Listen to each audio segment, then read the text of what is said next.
Scoop in, y'all, we got it. Scoop in, y'all, we got it. Scoop in, y'all, we got it. Scoop in, y'all, we got it. Scoop in, y'all, we got it. Scoop in, y'all, we got it.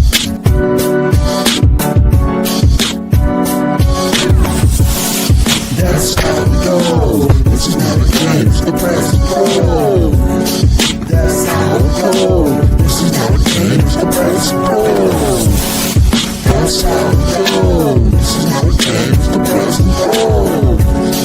That's how we go. This is how the games the press roll. And now, get ready for Kendrick Haskins and Lloyd Spence, the press and the pros. Let's go.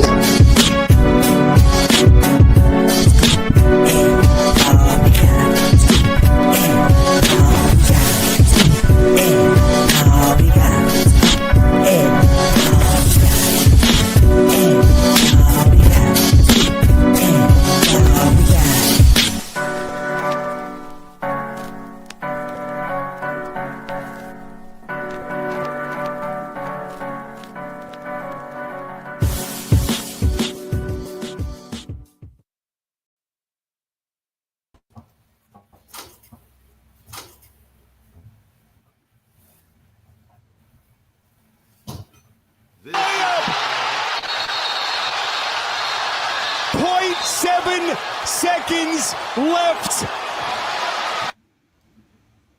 Dreams are made. Going for it all. Simpson, home run play, the deflect. Oh! This is how March has begun. It's crazy. That's crazy. I didn't even. That is wild. Transparently, I didn't even watch the game. I didn't watch it. I was like, I'm not watching the 16 seeds play. I did not watch it. And I was thinking, it's Alabama State, St. Francis. It's not a clash of the Titans. I'll be fine. And then almost immediately after the game, or during that moment, my phone started going like smooth off, like all these different like texts and Twitter and notifications. I'm like, what? Okay, what happened? And they kept saying it's a wild inning, I'm like, okay, it's margin. Somebody hit a buzzer beater. It's not that big of a deal. And then I saw the play. I was like, oh, well, we've arrived. That is a wild ending. I felt so. And here's the thing. Here's what got me notified, Kendrick. I saw Bleacher Report. Shout out to Bleacher Report. Shout out to CBS or TNT, whoever it was that put that out. We don't own the rights. Don't flag us. But I saw Bleacher Report did a screen grab of all of the St. Francis players doing this, and I said, why do they all have their hands on their head like that? How bad was it? It was bad. That's a horrible way to lose a game. It's a horrible, horrible way to lose the game. Like, Jesus. So there it is. St. Francis. Especially if you're a senior. Yeah. Oh. You're a senior. You're out. You're not even in. Technically, that's the play-in game. You're out. Right. Your career ends on that. Yeah, that was wild. So, and then I thought to myself, has Alabama State ever won a playoff game, like a NCAA tournament game? I was trying to think, and I was like, NCAA tournament game. Yeah, I was like, I don't remember. I don't remember. I don't recall. Yeah, I don't recall seeing them in the tournament. I mean, I could be wrong, but I can't remember them being in it. That's what I was thinking. It feels like A&M has been in it, but I don't remember Alabama State.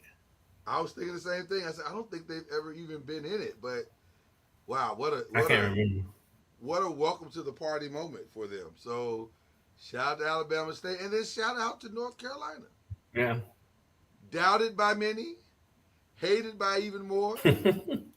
and you send out a message like, "Oh, we'll be here. Take this 27 points." Wow. So I we're off mean, to an interesting start. they got the chip on their shoulder. Oh, oh. Got to ask you this question to They start got off the the show. chip on their shoulder going into the tournament, so they're going to be extra motivated. Got to ask you this question to start off the show. Angrier basketball team right now, North Carolina or the South Carolina women?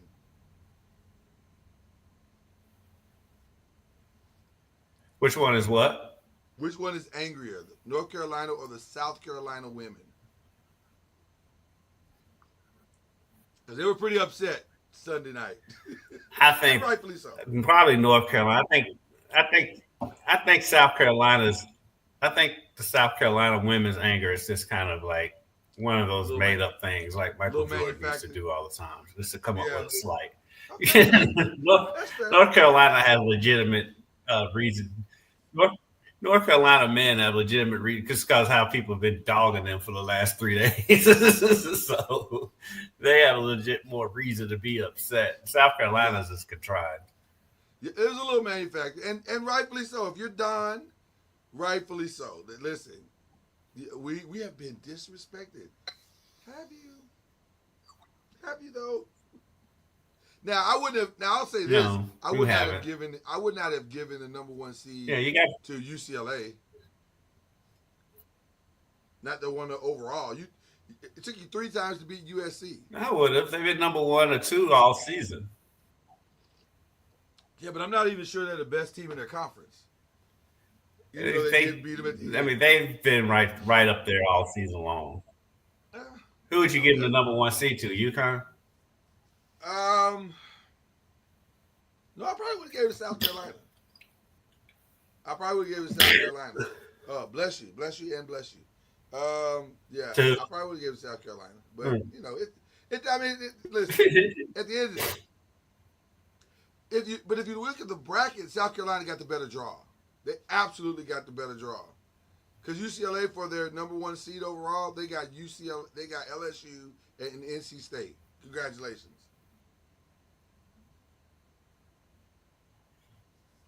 So, but we digress. Because we'll get to all of that anyway. This is a NBA show, and we're going to get to NCAA new stuff in a little bit. But this is technically an NBA show, and that's Kendrick Haskins. And the reason why his background looks like that, because he's not home. He's on the road. He's working. We're both working, but he's working on the road. So he's in Milwaukee. He's gonna drink beer and party down in Milwaukee. Now, probably gonna have a lot of cheese and sausage and bratwurst. You're in Milwaukee. You have to. You're in Milwaukee. That's what they do. When in Rome, do as the Romans, sir. Right? I mean, it's a cool town. Right. We got here last night and found a bar that plays 90s hip hop. It was really a shock to the system, but it was a pleasant surprise, and we've been having fun so far. So we'll get out and see the city a little bit today. What can be better than that? 90s hip hop and cheese. That's a good time. That's a good time. So we're gonna had some good wangs last night. Some wangs, yeah. That's cool. All right. So we're gonna work through all of our issues. There may be a little bit of a delay because he's got a road game going here. But we're gonna be fine. We'll be fine. As it relates to the NBA, we are in the home stretch right now, and it's very, very interesting, to say the least. The East is, for the most part, wrapped up. There's some maneuvering 4 through 6, and there may end up being a little bit of maneuvering 7 through 10, just slight, maybe not any big moves, but slightly a couple of little things might still need to be decided. But for the most part, the East is done. And so it looks like it's Cleveland, Yeah. Boston, and everybody else.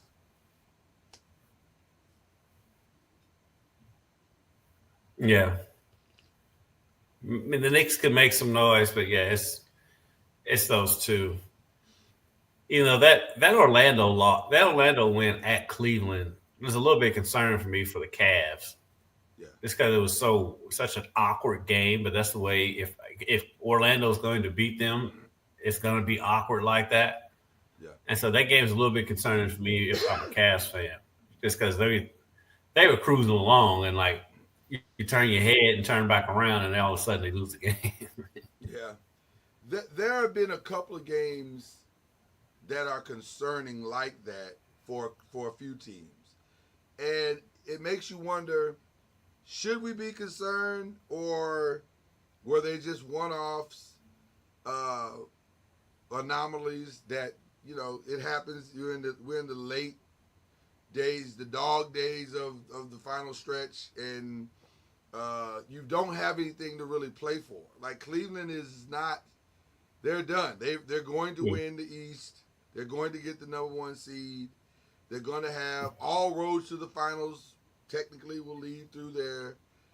There's not a lot to do. So, are they getting bored? Is that maybe the reason why, Kendrick?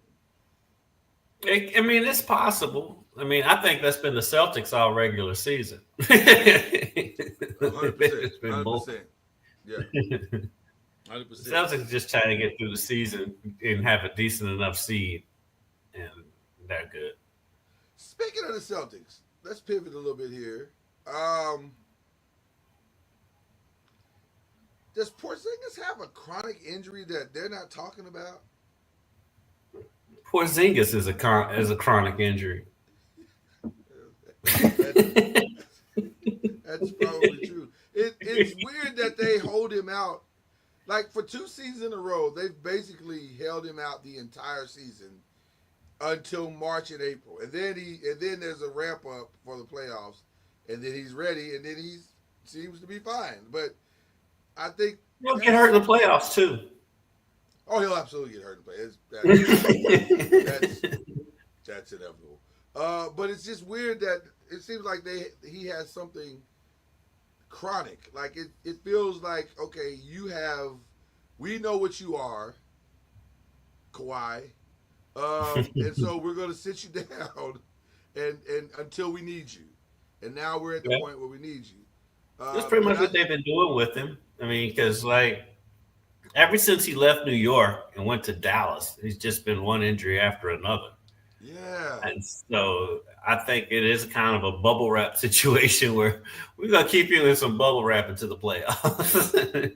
I mean, I'm sure there's probably some chronic stuff going on in there, and I'm sure it's legitimate.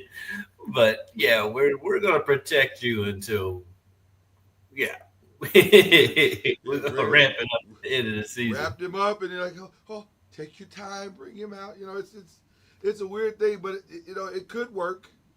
It could work. I mean, it did last year. Night. Yeah, it worked last year. I think it could be interesting this year, though, with a Cleveland team that seems to be much better prepared for the journey than they were last year. So I mean, I'm curious to see what that process for them is going to look like. Other teams of interest for me, I think the Knicks are, confusing, perplexing. I don't know. They're 5-5 in the last 10, or 6-4. I'm sorry, in the last 10. I don't know. They're infighting. There's infighting. Josh Hart and Tibbs don't seem to be getting along. They're all tired. That might be just because they're all tired. Well, I don't understand why this man, who is a good coach, cannot see that he's running his players into the ground and that they have nothing once the playoffs get here. He And I'm not talking about load management sitting dudes out games. I'm talking about how about let's not play 45 minutes. we talked about it. We talked about it. That find them some games where they can sit out and not have to go hard on the floor every single night. Listen, we're staying in the East, but I do want to bring the parallel. Steve Kerr last night, he's like, I don't really care if we beat the Bucks or not, but Steph ain't playing. Yeah, I mean, if we win, fantastic, but Steph's not playing. And I mean, look at what Denver did when they sat Joker and Jamal Murray. State game. Now, I don't like them doing that on nationally televised games. I mean, the NBA has come out about that. But, yeah, that's not the greatest, but at the same time, I so that's interesting because I'm kind of indifferent to it, because I understand both sides. I look at, do you want me sitting out in March or do you want me sitting out in May? So, and if I don't get the rest I need, that heightens the potential of an injury later. And so I get it. It's a little frustrating because people have paid their money and you want them to be satisfied customers at the end of the day. But we are playing for something greater. And so I get it. It's a tough 7-10 split at that point, but I don't know. I get it. I just don't. I know people don't love it, and it's been the long-term debate of the NBA for so many years. But now, I go back and forth on it because, I do agree that you want them healthy at the end of the season, but at the same time, bro, dude's been playing 82 games forever. Yeah. And now it's an issue when y'all got more medicine, more everything, more technology, everything on earth at your disposal. Yeah. I mean, the curmudgeon in me is like, just go play. It's basketball. What are we doing? Like, come on. Right. But the cautionary fan in me or the player in me is like, I understand. and the 51-year-old man getting out of bed in me says, "Oh, I for sure understand. I get this completely. Makes complete sense." So I don't know. I go back and forth on it. I can see both sides of the issue, but I do kind of fall more on Michael Jordan played 82 games. And I hate falling on that. But you're 1,000% correct. Magic Johnson played 82 games. Johnson did it. Kobe did it. Like Barkley did it. I mean, what are we talking about here? So I don't know. It's playing 82 games has only been a new school thing. It's never in the history of the game. It's not been a thing. It's like play the games in front of you. That's this current generation. Current generation. So anyway, everybody else is about doing what they're doing. Pistons have kind of slid a little bit. They're on a 5-5 thing in the last 10 now. But everybody else is about, I think the fatigue of the season is starting to kind of take its toll. Nobody's on a real winning streak. You can say Boston is with a 3-game. But I think part of the Boston win streak is the schedule. The schedule is kind of lined up pretty good for them. So, it's interesting over in the East. But I think everything is, for the most part, there may be some maneuvering between Indy and Milwaukee and Detroit. But it feels like, for the most part, everybody is about set, like where they're going to be. In the West, not so much. Not so much. It is. The West is an adventure from 19. Man. Who knows what's going to happen and how this is all going to play out. Here's what I'll say about the West. Based on the way everybody is playing right now, it feels as though the top 6 are probably set. What order, we don't know yet. But it feels like the top 6 are set. Oklahoma's done. They are the number 1 seed. They can afford to rest whoever they want to rest at some point. They have a 12.5 game lead over the second best. Right. Yeah, they can go ahead and start resting for the rest of the month. Yeah. Yeah.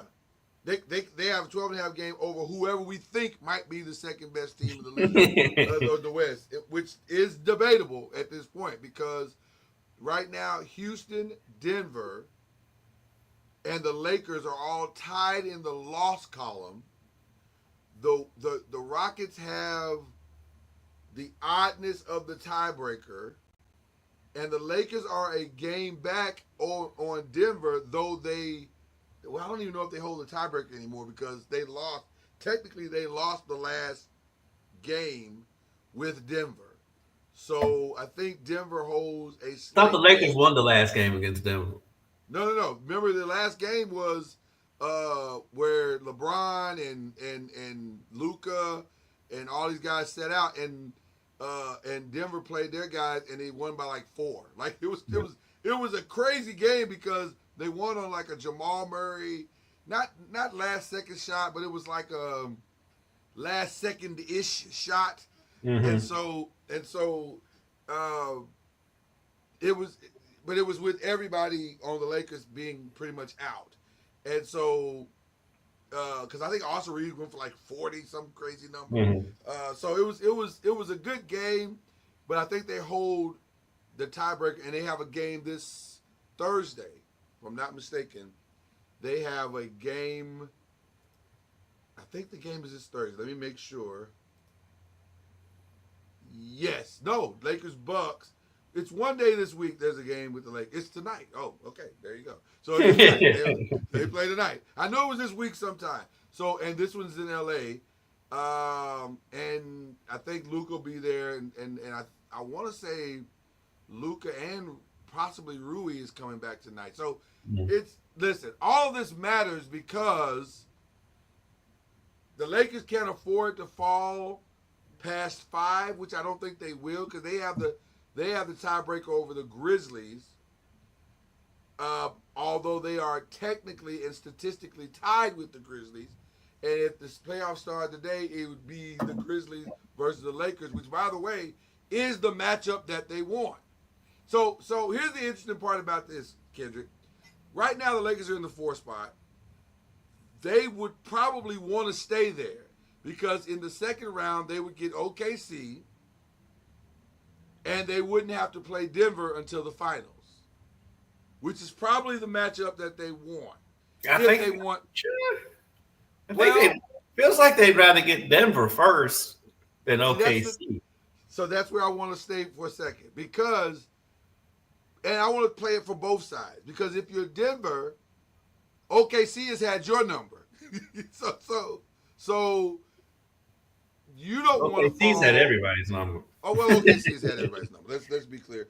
But if you're Denver, you certainly don't want to be playing OKC. You don't want to be on the path where you have to play OKC you want to play them in the finals. You don't want to fall to the 4 and have to play them in the second round. The Lakers are trying to see if they can meet OKC in the final round. So they want to get to the 3, which is they're only a game back. Houston is now trending again. They're 7-3 in their last 10. So they carry that to the finish line and stay where they need to be. And then the Grizzlies are 5-5 and they're trending the wrong way. And here comes Golden State, who I don't think can catch them because they're 2.5 back. But they could because they're playing well, and Memphis is so inconsistent night in and night out, especially on the defensive side of the ball, that Golden State could catch them. See, we've been doing this so long, all I have to do is Dwayne Wade the lob, and he'll do it. He's that good, ladies and gentlemen. He's that good. It's just very interesting. And by the way, on the outside of all of that is an 8-2 over the last 10 Minnesota Timberwolves, who oddly lost the other night in a weird loss. Like, that was like, what are you guys doing? But they lost that game. So Minnesota's in that place where if somehow Golden State slips up, which it does not feel like they're going to, they could slip into the 6 or fall to the 8 because the Clippers are a half game back. It's so funny how nobody talks about the Clippers. Should we be talking? Because nobody believes it. Well, the Clippers are 7-3. James Harden is Their having one last of the eight. best seasons. James Harden's having one of the best seasons he's had in the last 5 years, and nobody's talking about it. 100%. I'm not gonna go crazy like some people and say, "Oh, he's the James Harden of Houston." I don't think he's that, No, but he's definitely better than the James Harden of Philadelphia. yeah, Yeah. and Brooklyn. So and Brooklyn. So it's interesting. It's been very, very interesting. This is going to be a home stretch, and it's exciting to see March games in the NBA matter this much. Who would you rather play first round if you're Oklahoma City? Do you want Minnesota? Do you want the Clippers? Do you want I don't think Memphis is going to fall, but it's probably Golden State, Minnesota, Clippers. Who would you want to face if you're Oklahoma City? Probably Golden State because you have a bigger advantage up front. You have a giant size advantage against Golden State. So probably Golden State, even though as crazy as that is to sound, because I think out of that group, Golden State's probably the best team out of that group. Yeah. But matchup wise, probably Golden State, maybe the Clippers, just because Kawhi is such a question mark night in and night out. See, I was gonna say the Clippers as well because of what you just said. I would like to take my chances if I'm Oklahoma City with that, because I don't think Minnesota or Golden State are good matchups for them, in the sense of once the playoffs start, those are the two teams that have tremendous experience, tremendous understanding of the moment, and especially Golden State. Well, and the Clippers too. The Clippers do. The Clippers have more experience in that than Minnesota does. They do, but going back to what you said a minute ago, I agree with you that I don't know what Kawhi's going to do. I don't know how healthy he's going to be, and without Kawhi, they don't have a shot to win that. So I'd rather count on the inconsistency of Kawhi than, because Anthony Edwards and that squad is going to play. And they just left the finals or Western Conference Finals last year. So that I don't love that if I'm Oklahoma City. Golden State is Golden State, and if I'm Oklahoma City, I don't necessarily love that. I love my height advantage, but that's the only advantage I have. Because the Jimmy Butler factor in that is what's scary to you. It is very scary. Because playoff Jimmy is a thing. Mixing playoff Jimmy with Steph, because they're already starting to rest Steph. So if you mix the two of those together, and the way the others have been playing for Golden State, plus Jonathan Kuminga's back. Yeah, he looks good. That's another reason why I think Golden State might catch Memphis, because Kuminga is back and looks good. Golden State to me is kind of the wild card out of all of this. Yeah. Because just on paper, they should not compete. The Lakers are in that boat too. But you know what's funny? Funny about Golden State? That's actually been their entire history. Like, if you look at this team and you look at the height that they do not have, that they never truly had, you're like, how are they doing this? How are they doing this? Like, how are they rebounding at this clip? How are they playing at this higher level? But you could argue they may be the smartest basketball team in the Western Conference. They play with such tremendous intelligence. And if you watch their ball movement, you watch their defensive rotations, the only team that has, in the last 20 games, played with as great of defensive rotations and high-level skill as the Warriors is the Lakers. It's just like, how are either one of you doing this? Like, I'll be honest with you. When I watch the Lakers play now, I'm going to use an old school 80s word. I am befuddled at how they're pulling this off. It's like, this is, because the only thing they did is they removed two players that are really good at defense and added a guy who historically is not. Right. and somehow, and by the way, they were trending in this way before he got there, before Luka got there, but they've somehow gotten tremendously better at defense, and it's like, this is unbelievable. Like these are some of the same guys. And by the way, as a fan, I've watched them play all year long, and I've thought to myself, wow, if you guys would just give a little bit more effort, you could be good at this. Well, now they're doing it, and you're like, well, I didn't know you'd be this good at it. Like, this is a little different than what you thought. So, to predict what's going to happen, I'm not sure anyone is qualified for that. And I'm looking at you, Charles Barkley, because he keeps saying, oh, the Lakers have no shot. They have no shot. And I'm like, dude, normally I would agree with. And look how long it took for them to realize that Golden State was the best team in the league. I mean, I'm not 100% sure that Charles has still realized that Golden State is like I don't know what he has against Golden State and the Lakers, other than I think he gets tired of people talking about him and not giving love to some of the other teams. I can get that part of it. I do get that part of it. What he said the other day didn't have some sense into it about how ESPN only talks about the Lakers and the Warriors, because it's true. That's all they talk about. Right. It's like in the NFL, 90% of their conversation is about the Cowboys. Yeah.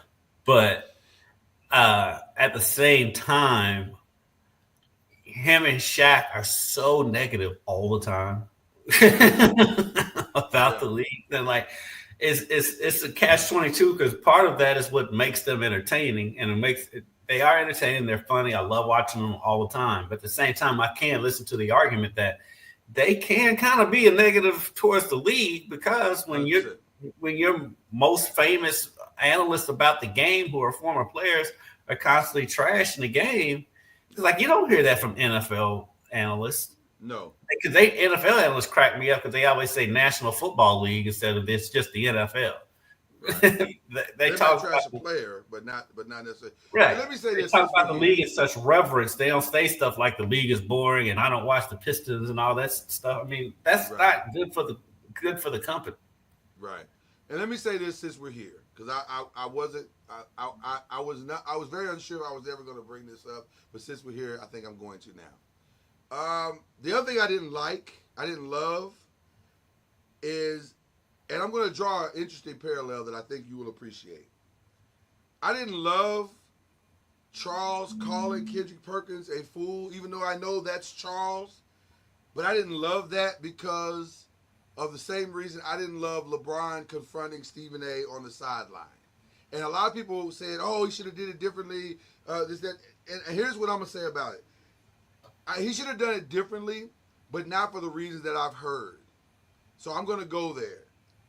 I don't love black men fighting in public like that.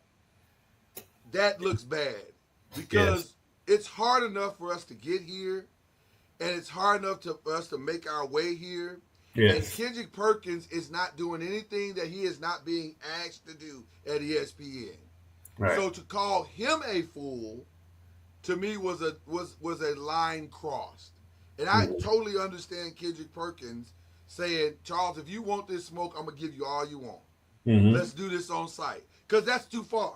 Now, if you want to say ESPN is going too far with the coverage, that's fair. That, to me, is fair. Because it's true. Like you said, Kendrick, 100% true.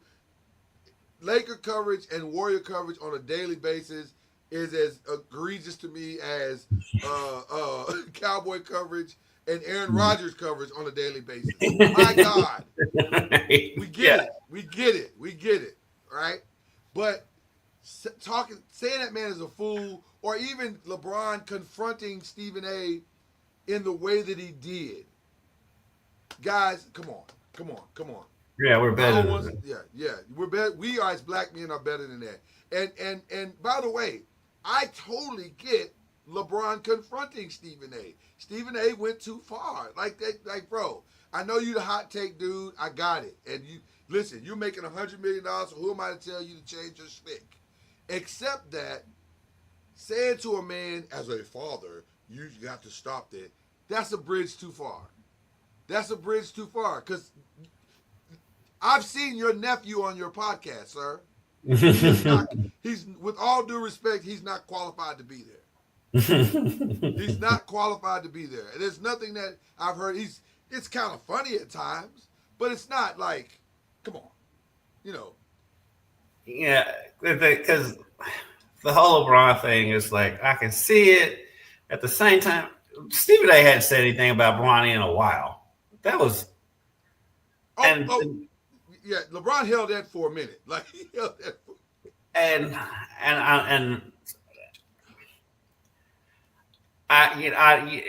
going back to your point about black men arguing in front, and my thing is, and that's why I hate saying this, but like everything when it comes to LeBron is a contrivance, and so and you got him, and you got the other one, and Stephen A., who's also very much into the contrivance. I wouldn't be surprised if the whole thing was staged. Because it could be WWE. It could be. Because I mean, ever since then, Stephen A. has been on every. We could probably get him on our podcast. He's been on every podcast talking about this. Right. We hadn't heard anything else from LeBron. Now LeBron's injured, even though he's running around up and down the sidelines at high school games, and so it's. Everything that's going on with this whole situation from the instant it happened, I've taken with a grain of salt. Right. And so I don't know. It's the whole thing's silly, and I'm like, I wish there was going back to the macro of it. As black men, we don't need to be fighting in public because there's that one. There's the other over there. Like say, see, and so I do want us to pull out on that stuff.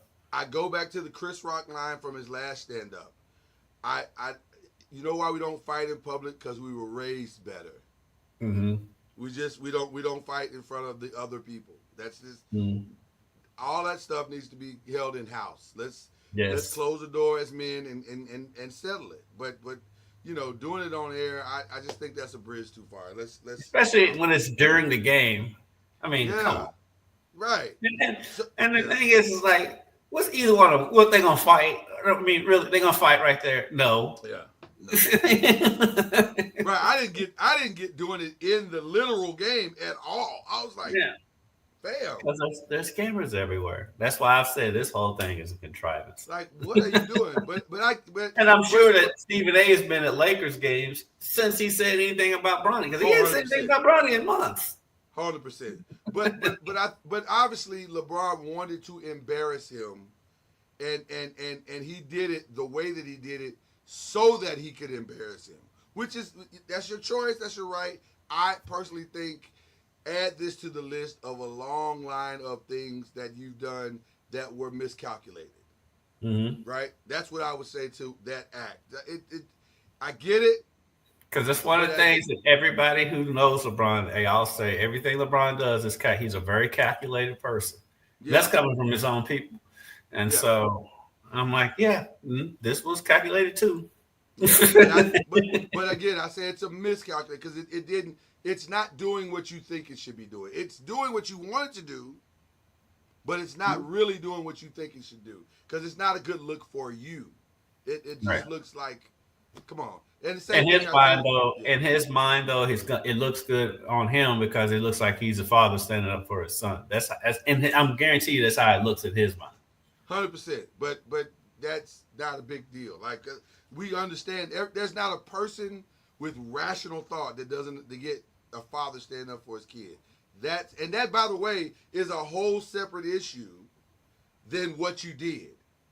Mm. Right? It's a different issue to me. Mm-hmm. I don't have it. Nobody, even Stephen A. had to say that wasn't a player. That was a father standing up for his kid. And, you know, he came to the playground and said, hey, man, don't pick on my kid. Got it. Every father would do that. That's not a big deal. Most people would not have done that in the way that you did it. And the same thing I say, and like I said, drawing that parallel, the same thing I say to Charles. There's no reason to do that. There's no win there. You might be as frustrated. And to be honest with you, with Charles' situation, I think he's more frustrated at TNT and the fact that he's having to leave TNT to go to ESPN than he is at what Kendrick is saying. Oh, So, totally 100%. yeah. 100%. He never wanted to go to ESPN. That's right. So then take that out on TNT. Don't take that out on Kendrick Haskins. On Kendrick Perkins, right? That has nothing to do with him. Or Kendrick Haskins, right? Has nothing to do with him. So right. I get it, yeah, but I think that's bubbling over because that's it. That whole thing. I'm glad you said it because I thought the whole thing about that too. It's like this was Charles venting about having to go to ESPN, and Kendrick was catching strays. Which, by the way, that's a choice. You don't have to do that if you don't want to. But I know why you're doing it because you love your TNT family. You don't want to see all those people behind the cameras lose their job. Which is, by the way, this is where we kind of predicted would happen anyway. Because inside the NBA is the most valuable media commodity that the NBA has. There is nothing. There is no NBA coverage that is greater or more entrenched in the NBA fabric than inside the NBA. Nothing. They have nothing. No combination that ESPN has thrown together has worked. And they've tried. They've tried everything. Though I will say this, I do like the Stephen A. Kendrick, Malika, Bob Myers thing. That kind of is interesting to me. And I like Malika there, and I love Richard Jefferson. Richard Jefferson is shooting up as one of my favorite analysts because he's so funny. He's hilarious. He is hilarious. I actually would like to see a combination of Stephen A., Kendrick, and Jeff and Richard in there. But with all due respect, and this is where it gets controversial, and I know maybe I shouldn't say this. To me, I might move Malika just because, only for this reason. I like the energy, and I know he feels like he's overworked right now, and he probably is. But I kind of like the energy and the savvy of a Greenberg in a room of that like that more so than I like Malika's energy in that room. Just because I know he knows how. To me, the number one skill that Ernie Johnson has is that he knows when to interject and when to lay out and let that go. Mm-hmm. And I don't think Malika has mastered that yet. But to her her defense, they keep moving the parts on her. So it's like she can't establish the chemistry. So so it's hard to get right. So I mean, Molly would fit in there too. I think Molly could fit in there because she's used to traffic copping with Stephen A. every day. I don't know. Molly sometimes is cringeworthy to me because it's like. Sometimes she is. Yeah. But I mean, it's because I'm, like you said, I really do like Malika. I love Malika. I get what you're saying. It's like you said, they're constantly moving the parts. That's what been my problem with ESPN with their NBA coverage this whole time. Is like they don't give anything time to flourish and to grow. They're trying so hard to be what TNT is. Yeah. Instead of giving stuff time to develop the chemistry, if they give it a year and then out, I mean they've done that with Monday Night Football. That's why Monday Night Football is constantly changing. Yeah. It's just like you got to give stuff time to grow and give people time to get chemistry, and then give it a couple seasons. They scrap stuff so fast and change stuff out so fast. You don't get time to grow, and plus the viewer likes to get to know people, and so the way they do stuff is just very knee jerk instead of just letting the cake bake and let stuff grow. And I get it. I totally get it. Because I get some of the knee jerk because some of it's obvious when you start. This ain't working. Like this is not. Sometimes it is. Sometimes though. Sometimes it needs time, and I'd like to see this one. I'd like to see this one. See, now I'm talking myself back into Malika because Malika is really, she's so, listen, with all due respect to Rachel Nichols, and I like Rachel, but man, I love NBA Today far more than I ever loved The Jump. I do. I think they're funny. I think the chemistry I'm equal with both of them. See, I like this better. Only because I think the freedom and the flow that they have, like with Shanae is, oh my God, Shanae Ogwumike is built for this life. She's so good. Now, let me say this. I can live with all due respect to Bob Myers. If you wanted to lift Bob out and put Shanae in there, I'm totally okay with it. Now I think Malika would flow better because she's already got that chemistry, and so does Perk. So now you're just talking about fitting Stephen A into what's already established. So but see, that was my thing a while back when they didn't have any of the NBA daily crew on the show on the game, which didn't make sense to me. Yeah, that made zero sense because they obviously, for one, they're on every day. Two, they obviously already had a chemistry, and then and three, I mean, look, they're younger. Yeah, I love Michael Wilbon, and that helps. Love Michael Wilbon. We'll never speak ill of the GOAT. He's one of the reasons why we do what we do. But it probably is time to establish a younger. It's like you have this daily show every day that's good with Perk and Richard and Malika and Shanae. But then you get to the night game and it's Greeny, Stephen A, and Michael Wilbon. And I'm like, that doesn't make any sense. It didn't make any sense. Yeah. So now that they have that crew on their games, they have gotten better. And it's a lot better and more watchable. Yeah, it is more watchable. So we'll see what happens as they go forward. I don't know how we got to this, but I love it. It's the press and the pros. That's how we got here. We're talking about the press side now. So I think that would be a great. So it seems like they're kind of playing with it a little bit with the Shanae thing, like they're bringing her in and stuff. Right now, she's going to be on March Madness duty through April to the beginning of April. So she won't probably be there for much of anything that's going on. But when we get closer to the playoffs, I would love to see them kind of mix that up just a little bit and see if it works and see what happens. But we digress. Speaking of March Madness, today's other stuff is, what else would there other be but March Madness? It is going to be quite the tournament. As you look at the brackets, Kendrick, this is shaping up to be something. Let me start by saying this, and I'd love to get your thoughts on this. I don't know if I trust anybody wholly. No, I don't trust anybody totally. Right. I mean, the closest team I trust is Houston, and I don't have 100% trust in them just looking at their bracket. And so I really like Houston. I was going to say, do you have Houston winning it all? I did. The one bracket I filled out, yes. But I did too. But I don't know if I believe that. Yeah, I'm in the same boat. This is one of the first years I can honestly say I finished the bracket and I was like, okay. Yeah. And a lot of people are jumping on the Florida bandwagon, but I don't 100% trust them yet either. Florida has played well. So to me, the hottest teams coming in are Florida, St. John, Houston. That's probably it as far as real heat. Duke.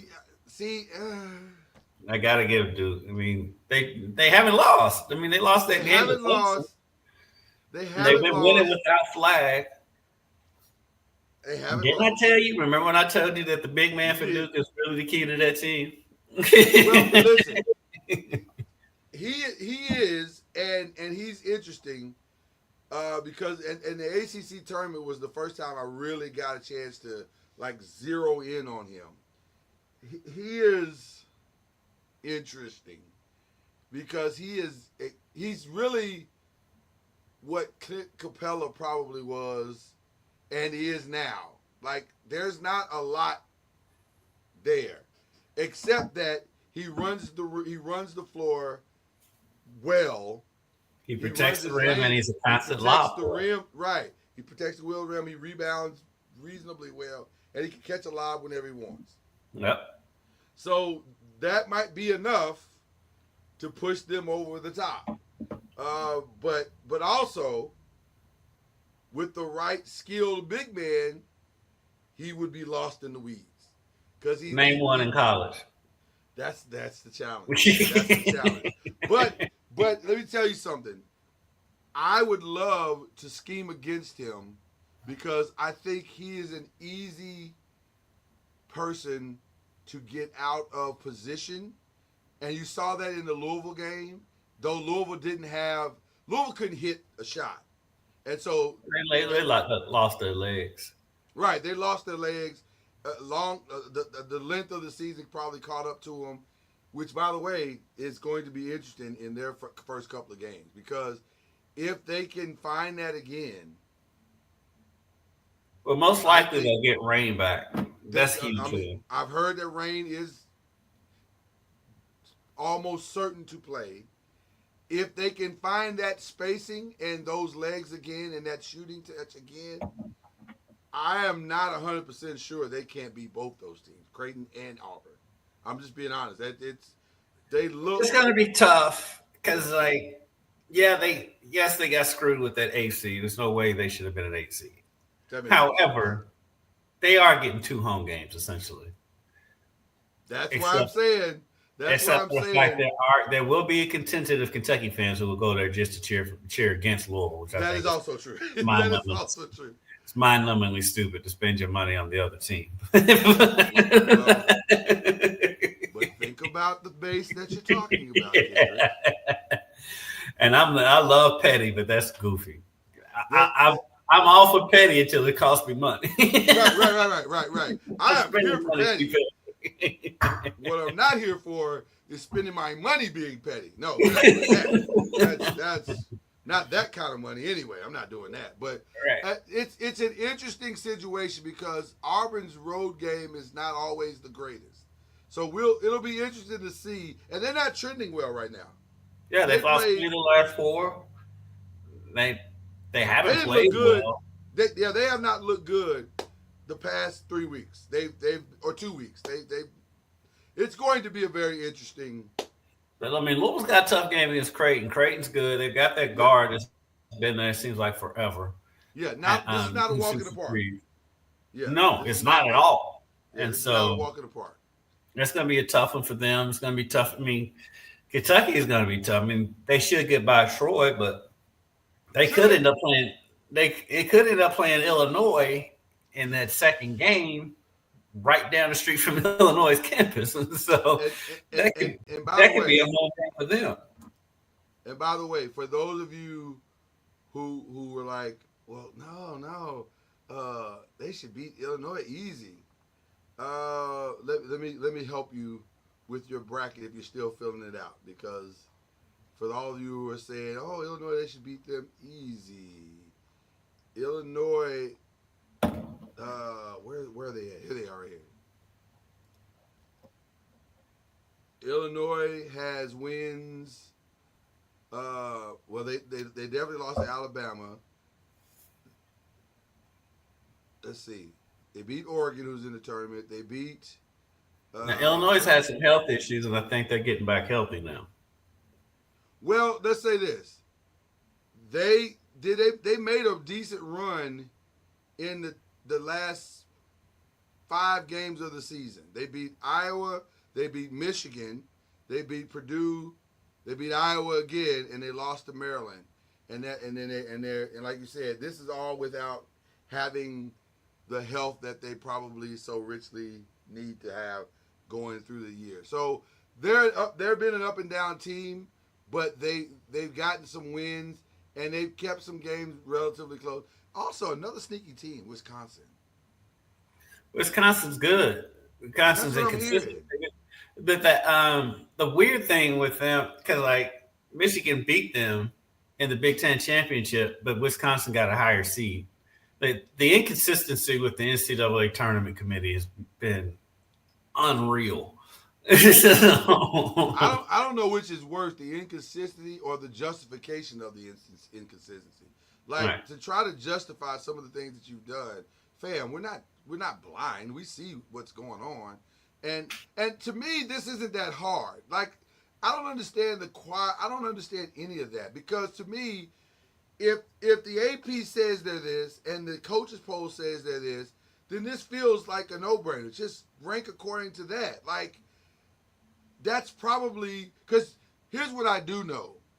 None of you ADs who are in that room have watched all of these games. The biggest conflict of interest is having an AD of an active team in the NCAA tournament as the chairman of the. That should be something that's totally outsourced. There should not be anyone who has any kind of connection. I mean, he got a raise, he got a bonus because North Carolina got in the tournament.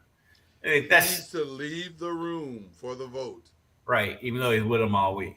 Now, there's someone who's affiliated with the schools, any of the schools. I don't care if it's Montana State, who may or may not get in the tournament. It should not be anybody that's associated with any of these schools making decisions on who gets into the tournament. Go home. Yes.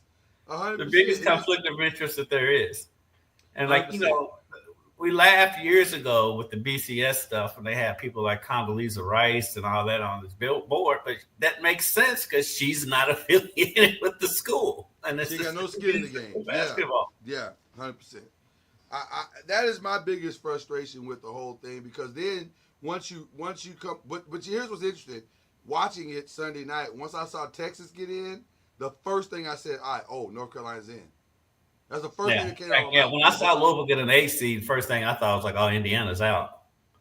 Yeah, and that's also true. Yeah, I there's no way to get, because if they don't think Louisville is worthy, who literally just left the ACC championship game, then Indiana has no shot. And then Clemson gets a 5 that Louisville beat twice. Twice. And they hold up that they beat Duke, and so beating Duke is the be all end all. Apparently, I don't. By that thinking, if Louisville had lost that game to Clemson, would they made the tournament? I was just saying they may have been all the way out.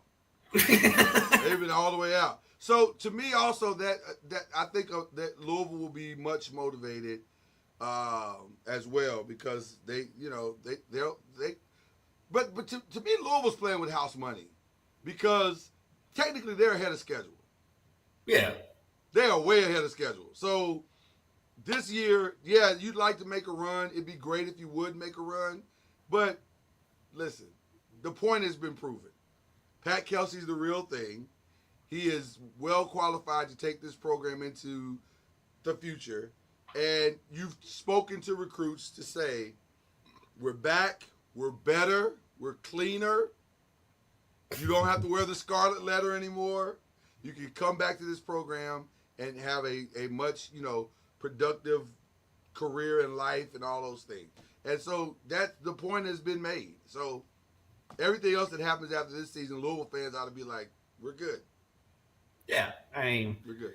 The crazy thing is the impact that they've had, like Chucky Hepburn, his senior day. I mean, Chucky has been here for 6-7 months, and there's people with tears in their eyes at Chucky's senior day. I mean, that's the kind of impact they've had on this program. And so, he's a legend. He's a legend now. Oh yeah. He'll be spoken in the same, and depending on how long they make this run, he'll be spoken in the same vein as the Russ Smiths and the Peyton Sievas and the LaBradford Smiths and all that stuff. He's a legend now. He's a Louisville legend. Well, yeah, and deservedly so. Deservedly so. And then to hear the Duke fans whining about Shire not getting Coach of the Year over Kelsey, I'm like, get out of here with that. Get out of here with that. So you're mad? You're mad that the guy who is coaching the number 1 pick in the draft had a great season and didn't get Coach of the Year? Fam, make it make sense to yourself, because that doesn't make sense at all. All right, congratulations on finishing where you was predicted to finish. Right. Do you not understand how Coach of the Year works? Right. To me, National Coach of the Year is probably a 3-man race. It should be either Rick, Pat, or oh gosh, I forgot his name. I'm drawing a blank. I'm drawing a complete blank. This is crazy.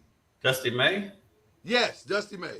Yeah, one of those 3 to me is it. Yeah, and it's probably gonna go to Rick because he's got the popular vote right now, and I'm okay with that. I would say Rick has redeemed himself. Oh, it's crazy to see the transformation he's had over the last year. And boy, he is ricking it up. Well, we know, because we covered Rick We covered Rick for quite some time. Rick is ricking it up, boy. He was on ESPN this past weekend, and he's on Jimmy Fallon. He is ricking it up. I love it. I love it because I love primetime Rick. I love primetime Rick. It's fantastic. But New York is in love with him. He's in heaven right now. I know he feels like, and by the way, shout out to the NCAA because, the NCAA, they go in and they just do what's best for the teams, and they try to put people in a position to be able to, to travel issues and this, that, and the other. Second round game, St. John's, Arkansas. That's fantastic. Arkansas got to get by Kansas. I mean, Kansas hasn't been very good, but they've got the build to beat Arkansas, and they're the 7th seed. Arkansas is the 10th. And that's not a lock. Let me just say, I've watched Arkansas because I'm here. I've watched Arkansas play enough to know that is not a lock. I know the NCAA would love for it to be so, but that is not a lock. Not forget, it's been quite a while since John Calipari's gotten out of the first round and gets much lesser competition against. I'm just saying. It is not a lock that we're going to get that matchup. So we'll see. Pettiest move the NCAA made this past weekend, having Arkansas possibly play St. John in the second round, or having Haley Van Lith possibly play. They did that last year. This Louisville blew the game. They supposed to play Louisville blew the game. Haley Van Lith at this point has to be thinking, you guys hate me, right? So that's the takeaway from this? You guys hate me, and you just want to see me suffer. Well, the thing is, they don't hate Haley; they hate Jeff. So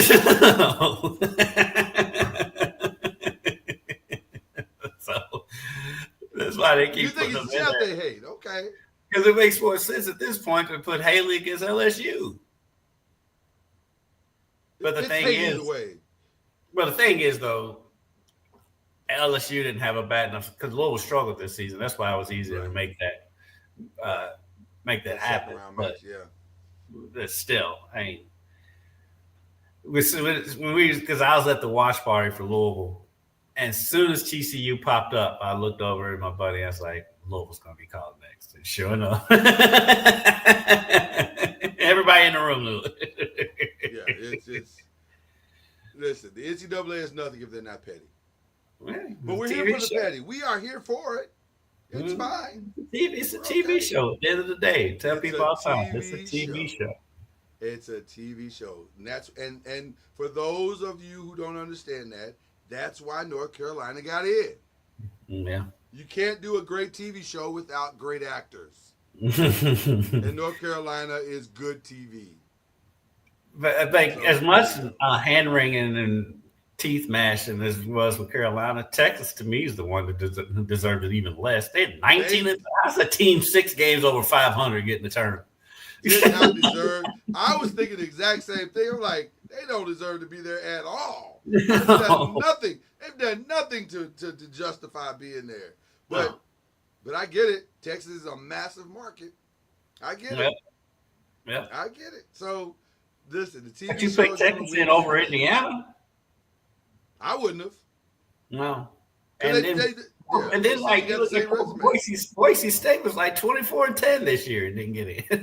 Versus Texas at 19-13. Right. Normally you don't get in unless you hit the 20 game mark. You got to hit the 20-win mark. But once they expanded to 68, that kind of went out the window. Then it was like, we'll figure it out. We got some extra games. We'll figure it out. So we'll see what Texas does tonight. I think they play their play-in tonight. Yeah. In the 11th seed, which is again so bizarre. Like, I know why is the play-in not all 16 seeds? I don't get that at all. I don't get that at all. We've talked about it before. I don't get that at all. And by the way, who does North Carolina who do they play? Ole Miss. Ole Miss.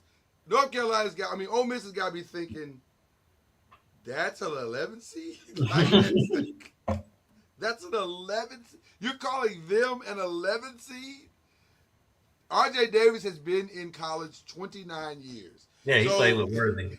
he literally, if I'm not mistaken, and please correct me if I'm wrong, was RJ Davis not on the team that went to the Final Four that year or the final game that year? He's the one player left. I'm just saying. They said it last night. That's not an 11 seed. That's just a holdover, is what that is. It's so I don't know. Whatever. You know what, NCAA, do what you do. Do what you do. I got it. It's not like I'm not going to watch, so we're fine. But you can't fool everybody, is what I'm saying to you. Okay. You can't fool everybody. So this is going to be a fun time. Kendrick, are you excited about watching all this unfold in Milwaukee? Yeah, it's gonna be some great games up here. I'm saying Kentucky. They'll take on Troy at 7:00 on Friday, and then most likely we'll get Illinois on Sunday. And so that game it works out. Yeah, that should be an interesting game. And so we got up here a day early, and so get the lay of the land. We have a special tonight at 7:30 for all the tournament teams. We'll have the new Indiana head coach. His introductory press conference is today. I'm like, that's the quickest turnaround I've ever seen. That's got to be a recruiting thing, right? Yeah, but I mean, still, that's fast. You never see somebody move that fast. Very, very rarely, like very, very, very rare. It does not happen a lot. So I was very surprised by that as well. So we'll have that. Of course, Louisville, their practice and all that stuff is today. So we'll go heavy on that today. And so, we'll have a packed show. Yep. My shout out, we're going to give some shout outs real quick. My shout out is to a guy who was immeasurably influential in the beginning of my sports media journey. And you can argue that he's the reason why I'm here. And that is the great Junior Bridgman. People have no idea, but when a young media guy started out in 2011, I think it was, I made two I made two friends in the Louisville area that have supported me beyond my expectations. One was the guy that's sitting over to my screen right in Kendrick Haskins. He saw me and was like, yeah, man, I got you back. I'll come on your show. And I had a little show that came on Saturdays, and he jumped right in and supported me and made it work for me and helped me grow it. And the other one was Junior Bridgman, who saw me and was like, yeah, young man, I'll help you. Not only will I help you, I will sponsor you. And I was probably one of the only shows at that time who was sponsored by Wendy's in the entire city, which was a nice flex to start out my sports career. To have that as a stamp of approval was immeasurable, and he gave me phenomenal advice over the years. And I'll say this too. I have not said this publicly, but his no's to me sometimes were as equally beneficial as his yeses, because he taught me the way the business world and even the sports world works. And so it has served me tremendously well over the course of my career, and it's serving me well even to this day. It was a tremendous shock to hear about his passing. It was an even bigger shock to know or to see the way that it did. And in sending a melancholy happy trails, it's to borrow from PTI to Junior Bridgman, I also want to send my thoughts and prayers to his family, and also to our mutual friend, Kent Taylor, who was there when all of this happened. I'm sure Kent is still reeling from the event because it happened in real time and he was a part of it.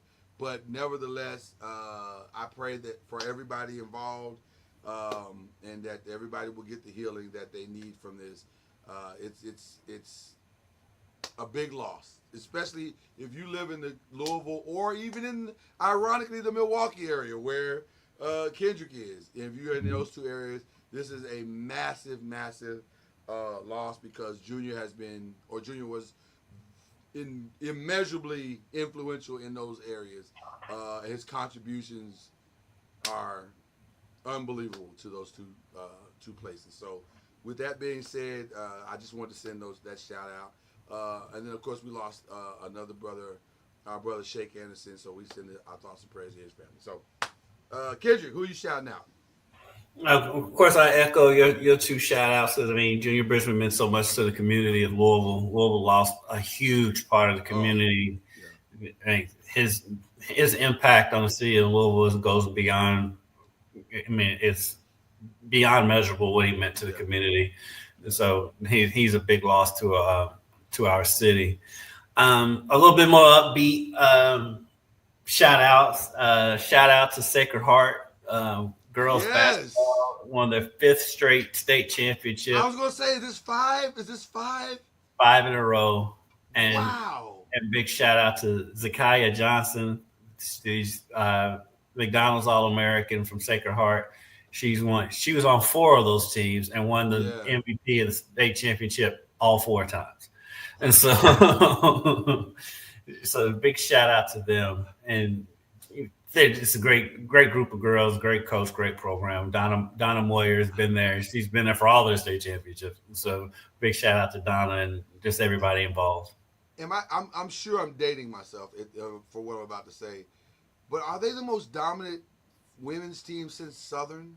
Remember Southern and how dominant they were long time Yeah, ago? with Lisa Harrison and all that. Yeah, with Lisa Harrison. They didn't win 5. They didn't win 5. They didn't win 5. Listen, they did not win 5 in a row. I'm like, God, they are Sacred Heart. With all due respect to Sacred Heart used to be like the homecoming game. I mean, just historically, they were okay, but they weren't this. No, they've been good for a while. Well, I'm saying when we were growing up, they were like, oh, we got Sacred Heart. That's how we're doing homecoming. That is not true now. You don't want no parts of Sacred Heart now. They got that thing rolling. So, it's gonna be tough with Z gone. Yeah, and so I mean, they'll reload. I think they'll reload. They've got some. Well, no. Wow. They got some good pieces around her that will return. Assumption, who used to be right up there with Assumption they fell off, but Assumption probably should have beaten them in the regional tournament. And so I would imagine Assumption's going to be back next year. Okay. Manuel's always good, and so Manuel's always been good. Yeah. So it'll be a little tougher haul for them tougher for them to get back next year. But shout out to them for the last 5 years. It's been a great run. And I said, Zakiya is as approachable and as sweet as a girl as you'll ever meet for somebody who's in the positions that she's in that we've been covering her since she was in the 8th grade. UConn, right? Head to UConn? LSU. Okay. Yeah, she said LSU. Jeff Walls recruited her hard, but she ended up at LSU. And so I hate to see that one slip through the cracks, but I get it. But big shout out to Z. She's a sweetheart, and so big shout out. If you watch the LSU documentary on NIL, you understand. Yeah. As I her did, and Haley Medley. You understand. It's very clear why they got it. So they got a machine going. So that's awesome, man. That's awesome. Shout out to Sacred Heart. All right, guys, we'll do it all over again next week. We think we'll see. You know, my guy over there is fluid. It's fluid. We'll see. But thank you for sticking with us. Thank you for rocking with us. We enjoy doing Press and Pros. It's like a breath of fresh air every week to talk NBA because we don't get a chance to do that a lot. So it's very fun to do what we do here. So we thought we had a special guest. Not gonna happen, but listen, enjoy your weekend. Enjoy this. This is if you're a sports fan, this is Christmas.